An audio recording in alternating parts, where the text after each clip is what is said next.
There we go. Ah, false set. Yes, baby. Give it up.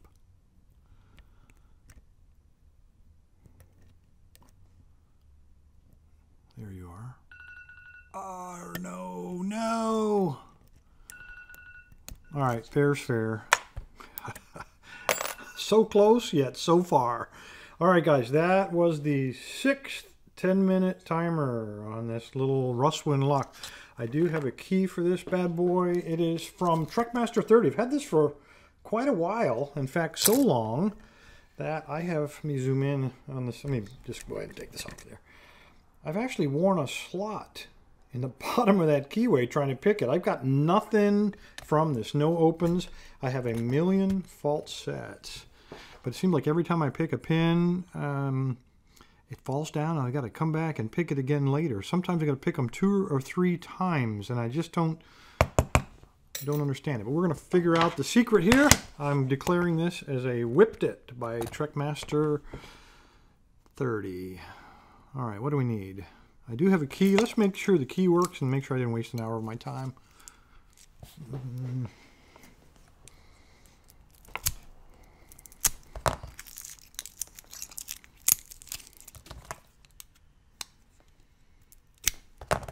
Come off there. It's been on there a long time, guys. That stuff's melted. Looking at this key, you would almost think I could have raked it.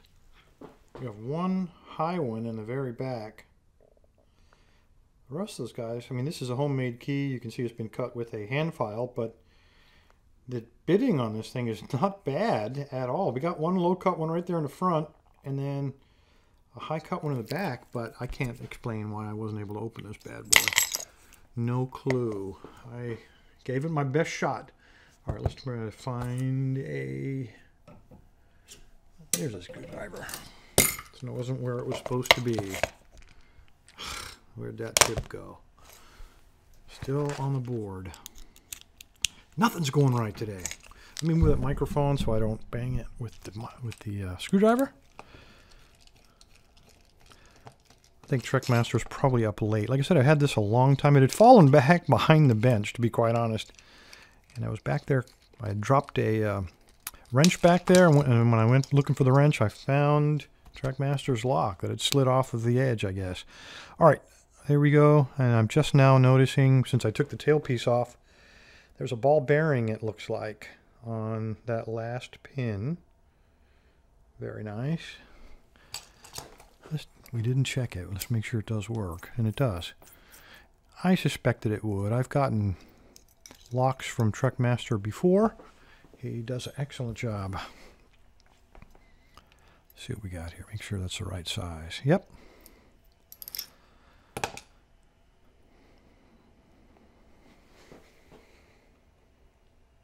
I see no weirdness so far. Starting to see some homemade stuff here. Very nice. Nice sharp edges on those guys. Let's go ahead and take that key out. Oh, I'm seeing some threaded chambers now. I don't feel so bad. Okay, homemade. Sharp serration. Here's another serrated pin. Another serrated pin. A spool with another spool with a very sharp edge. Another spool with a very sharp edge. And number 6. The guy with the ball bearing, and it's a steel pin, and it looks like to be a normal driver pin, but it had a ball bearing on the bottom. On the core, we're looking at 2 threaded chambers, number 2 and 3. That's it. Nothing else in there. All right, let's see what else we got in. I definitely have the wrong size follower, but we'll just have to wing it. All right, this first one is a serrated. Looks like a homemade one. Let's take that spring out. Tiny little spring. Don't know where he went, but there he is. All right, number 2. Let me tilt this up a little bit. Another serrated. Another little spring. Little short guy. Another serrated. Another homemade. Very sharp edges on that guy. Bunch of tiny little springs in this guy, in this one. A homemade spool. Very deep, very sharp. All the springs are the same so far. Let's turn it around and get from the other side here.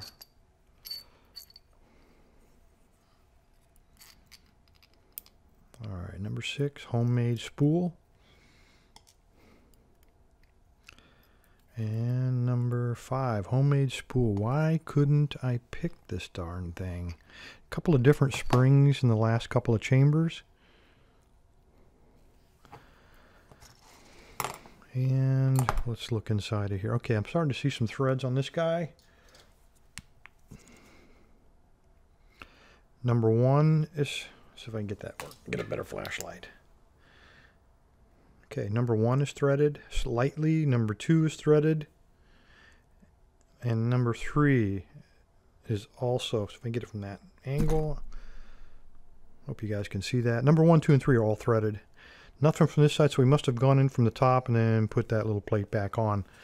No way to tell. My goodness, I would not have thought with these pins this thing would be quite this difficult, but definitely spent an hour of my time bouncing off of that guy, a little ball bearing, and getting frustrated with basically those first 3 chambers, all those threads inside of those first 3, and also all these serrated pins. Just a nightmare. Don't know what to tell you.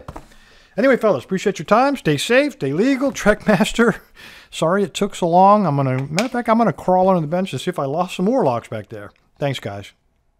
All right, guys, while I was busy getting my butt handed to me by TrekMaster30 on his challenge lock, the postman delivered a package with 38 of these inside of it. These are the last of the V1, the final 38 ever produced of the V1. And the reason I say that is because you guys, after we reviewed it, you guys made a bunch of comments. Packlock adopted them, and now they're producing the version 2. So they called me up, and they said, would you like to have these? And I said, of course, anything free is good in my book. Let me get this dude open. Gosh, there we go. And they laser engraved the tribal logo in them. Very cool. And then they also put on there, donated to the Lock Lab Tribe by Packlock. So I got 38 of these things. Anyway, as I opened the box and found these and saw how pretty they were, I thought to myself, these might be a good thing to give away to people that whip my tail when it comes to challenge locks. So, TrekMaster30, you're going to get number 1, the first of the 38. These are the last ones that are ever going to be produced. And, of course, they're the only 30 in the universe with a tribal logo. Anyway, guys, thanks for your time. Stay safe, stay legal. TrekMaster30, it's coming to you.